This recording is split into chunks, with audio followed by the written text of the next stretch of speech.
Don't you love it when you unbox a sword you bought and it looks like this? Yeah, not too happy about that. And it's really a shame because it's a very nice sword. This is the Thorpe Falchion by Angus Trim. Looks like the Postal Service hasn't been too kind to it. But to be fair, this is also ridiculously thin towards the end. I mean, distal taper is all fine and good, it's important, but I think this is a little bit over the top. It gets incredibly thin towards the point. Oh well, let's fix it. Well, I don't have a proper vise, just this tiny thing, but it'll have to do. So, since it's not padded, first thing I'm going to do is put some electrical tape on it to make sure that I don't scratch up the blade. There, it's not a pretty solution, but it is one, and this is not the Aesthetics and Beautiful Flowers channel, so it'll do. Screw it. I'm just gonna put that sucker in the vise and bend it over, if you know what I mean. Anyway, I said this would be a lot easier if this was a proper bench vise, not this puny thing here, but you know, have to make do with what you've got, right? Okay, let's see how it looks. Definitely better. And put that in a little different spot. Pretty simple stuff. I don't think I have to show you too much here. Just important to take it nice and slow so I don't bend it in the opposite direction and get the opposite problem. Yeah, that's starting to look fairly decent. Okay, so now that it's mostly straightened out, I can use pliers. I've also wrapped these in electrical tape to save the blade, and I can just make some fine adjustments. I'm not going to worry about the very tip because this is too weak anyway, as is clearly evident. So just gonna take care of that afterwards. Instead of bending it like this, I suppose you could also try to hammer it on an anvil, but again, the only thing I have is this, and we live in an apartment, so the neighbors would not particularly appreciate that.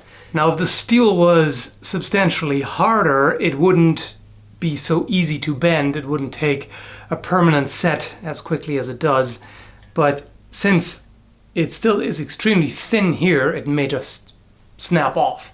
So that's always the issue with tempering. You have to find the good compromise. I don't like to sacrifice parts of a blade, but in this case the tip is so extremely and impractically thin that I figured the best way to handle it would be to just cut part of it off. That way I get rid of the worst bend in there that is difficult to adjust by hand, and also it makes it much sturdier. The reason I'm keeping it under a stream of cold water is to make sure that the steel doesn't heat up too much.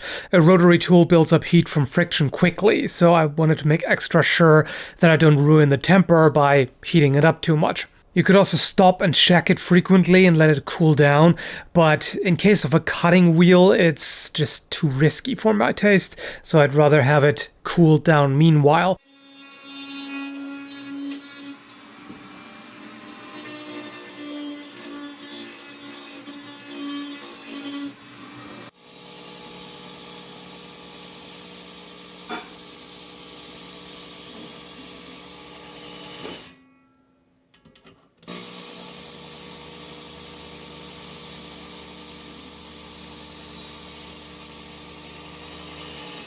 Since I was already working on it, I figured I might as well sharpen the entire length of the blade, especially since I got this falchion used, so chances are for the review the edge wasn't in original condition to begin with, so I gave it a couple of strokes on the work sharp, and this is where it's at now. This is how I like it. Nice and slicey. Technical term. It's all slicey. Now, some of you may think that this degree of sharpness is not only unnecessary and over the top, but also counterproductive, because a finer edge is more prone to damage, which technically is true. However, the edge angle on this is still 25 degrees, which is still sturdy enough. And I have done abusive testing with this kind of edge before, including wood chopping and stuff, and I've not had any edge damage so far, no chipping or anything like that. So I think it'll do fine, and this sharpness has consistently been performing the best in my tests, so that's just how I like it. And to give you a look at the repair point, it is now nice and straight, as you can hopefully see, or maybe not, because it's so thin that it almost disappears on camera. So that is really one heck of a distal taper, but the point is now much sturdier than before, so it should last a lot longer. I gave it a bit of a recurved shape here because I just personally like that kind of look. Of course, I'm going to test and review this falchion when I get around to it. First impression is very positive, aside from the trouble with the point, obviously. But the handling is great.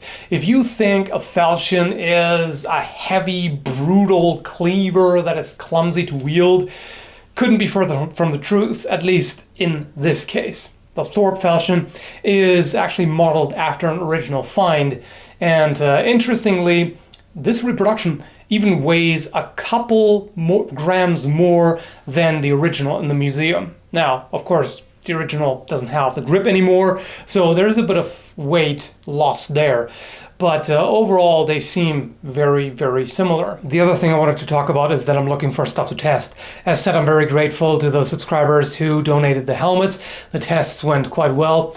And if any of you have any other things that you would like to see tested, I would definitely appreciate getting secondhand things that are just lying around, that are being unused, as opposed to buying new stuff that is then just being destroyed.